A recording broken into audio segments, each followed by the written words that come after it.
What's going on, ladies and gentlemen, boys and girls, children of all ages? Welcome to today's installment of Renegades Reviews.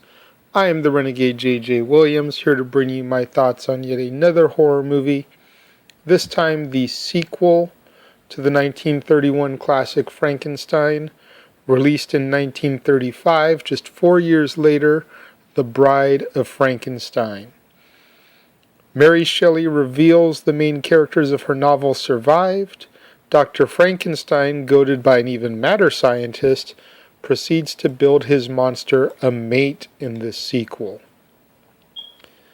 The sequel starred Boris Karloff once again as the monster, Colin Clive returned as Henry Frankenstein, Dwight Fry returned, although in a different role. We got Valerie Hobson in the role of Elizabeth, Dr. Frankenstein's wife, Ernest Theisker as Dr. Pretorius, and Elsa Lanchester in a double role as Mary Shelley in the prologue to the movie, and then the Bride of Frankenstein herself.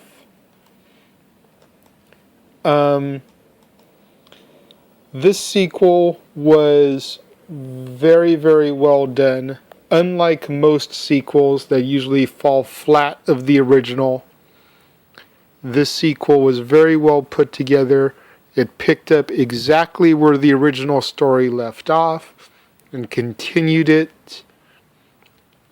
Elsa Lanchester is gorgeous in this movie as Mary Shelley. And then even when she puts on the makeup and becomes the bride, you can still see her beauty shine out of the makeup and the horror. As much as I like to praise Elsa Lanchester in this, though, it was the role of the hermit, played by O.P. Heggie, that really stole the show. That is what brought the emotion and the realism to the monster. He started to develop, he started to learn, he started to speak, he started to, not just be this monster, this killer, but he started to, develop reasoning and good, bad, smoke, music. You started to get the emotions that would build to his loving his bride, who of course rejects him. For whatever reason, the bride, probably because she's still in her infancy stages too, much like the monster was in the original, she's frightened. She's now this young child type creature, and she sees the monster and gets immediately scared like all the townsfolk do. So the monster, of course, we belong dead, and tries to kill everybody, Dr. Pretorius himself and the bride.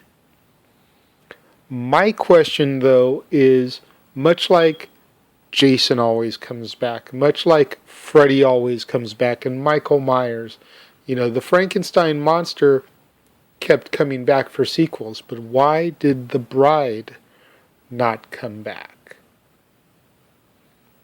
After seeing Elsa Lanchester in the prologue as Mary Shelley, we had to wait over an hour to see her emerge as the bride. And then she dies at the hands of the monster trying to kill everyone, and the bride never returns throughout any of the other movies. I've always wondered why that is. Do any of you out there have a logistical and sound reason as to why the bride never returned? Let me know in the comment box. Let me know what your thoughts are of Bride of Frankenstein, how it holds up to the original as a sequel. Do you like it? Do you not like it? Like I said before, you cannot go wrong with Karloff in Frankenstein.